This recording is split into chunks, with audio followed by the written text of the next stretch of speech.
I genuinely would prefer a world where Ed Boon does not have a Twitter account because he tweets things like this and then I have to talk about it. And in all honesty, what I'm about to talk about is probably not going to happen, but we need to talk about it anyway because now there's a possibility. Way back in January, another YouTuber by the name of Comic Book Cast made a video about a Marvel Injustice game, mainly because Injustice 2 was really popular at the time and MVCI recently came out and it wasn't very good, and people were wondering what Marvel was going to do with the Marvel property as far as fighting games are concerned. Some members of the community believed that it made more sense for Marvel to reach out to a studio like NetherRealm and have them make the next Marvel fighting game and have it be just a Marvel game rather than a Marvel vs. Capcom game or a Marvel vs. Mortal Kombat game or something silly like that. Now, the reason we're talking about this video that was made all the way back in January is because Ed Boon went ahead and tweeted that video out today. And he said an interesting perspective on a Marvel Injustice game. I'm not sure if it was so much an interesting perspective. I watched that video ages ago and really all that is said is that a Marvel game is possible and could even be produced by the same people who make Injustice. And whilst yes, it's possible because anything in this world is possible, I would consider it fairly unlikely. The person who originally made the video said that, well, it's actually not out of the realm of possibilities because currently the studio that makes all the DC games is also making Marvel games, technically, because they're making Lego games, and of course Lego has a partnership with Marvel. So it's a little bit misleading to say that they're making Marvel games because in actuality they're making Lego games, and Lego happens to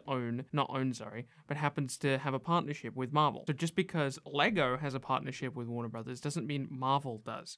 Does that make any sense? Marvel has a partnership with Lego. Lego has a partnership with Warner Brothers. NetherRealm themselves doesn't have any connection to Marvel, but that's not to say that the company could never work together despite the partnership with DC. And the reason I say all of this is to calm everyone down, because I feel like a lot of people are going to read this tweet of Ed Boon's and just assume that that means, oh, a Marvel fighting game is in the works. And whilst that is possible, I highly doubt it. I think what is more than likely is that Ed Boon watched this video and thought, hey, you know, that'd be a cool idea if we got to use Marvel characters, and then decided to tweet the video in hopes that it gets enough buzz that maybe Marvel would reach out. But I think more than likely, none of this is going to happen, and this was just a cool tweet on Ed Boon's part because he found the video interesting. It's also worth mentioning Ed Boon tweeted this image of an Injustice-style Marvel roster. That particular tweet was 3 days ago, so it's interesting that he's teasing this leading into E3. I guess the question will be answered at E3 whether the next game is going to be MK11, which is probably more than likely, or a Marvel game, which would be a bit of a swerve, but it certainly wouldn't be the first time that NetherRealm surprised us. Regardless, let me know what you think of this development. If you enjoyed the video or if you found it informative,